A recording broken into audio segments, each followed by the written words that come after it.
ওসমান হাদির জানাজায় শায়েখ আহমদুল্লাহ হুজুর বলতেছেন, আমরা আরও ওসমান হাদি আল্লাহর কাছে কামনা করি। কি বললেন হুজুর, বিস্তারিত শুনুন। লক্ষ লক্ষ মানুষ গোটা দেশের বিভিন্ন প্রান্ত থেকে ওসমান হাদির জানাজা যে এসেছে, এই জানাজা আমাদেরকে অনেক বার্তা দিচ্ছে।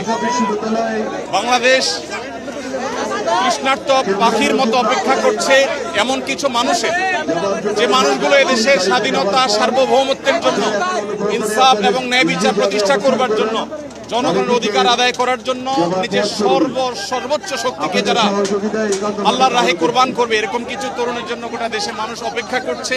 সেই তৃষ্ণা আমরা কিছুটা হলে অনুভব করেছি হাদির জানাজার মধ্যে, এত লক্ষ লক্ষ মানুষের এই উপস্থিতির মধ্য দিয়ে। আমরা শুধু একটি কথাই বলতে চাই, আমাদের আরো হাজার হাজার শত শত হাদির প্রয়োজন, আমাদের ঘরে ঘরে হাদির প্রয়োজন।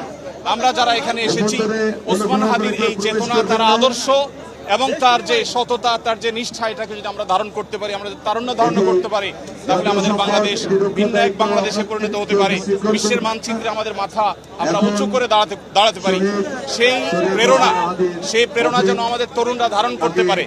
হাদির আদর্শকে যেন আমরা প্রত্যেকে বুকে ধারণ করতে পারি এবং আমাদের প্রিয় স্বদেশকে, এদেশের স্বাধীনতা, সার্বভৌমত্ব, ন্যায় বিচার, এদেশের উন্নতি অগ্রগতির জন্য আমরা সবাই যেন যার যার জায়গা থেকে সর্বোচ্চ শ্রম, মেধা, জীবন, যৌবন সব আমরা কোরবান করতে পারি। সেই শিক্ষা যেন আমরা ধারণ করতে পারি, এটাই হলো একমাত্র চাওয়া।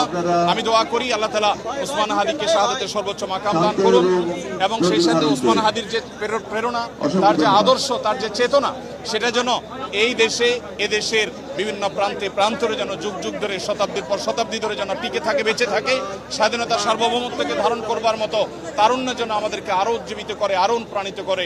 আমরা আরো বহু ওসমান হাদি আল্লাহর কাছে কামনা করি এবং ওসমান হাদির জান্নাতবাসী হওয়ার জন্য আমরা দোয়া করি।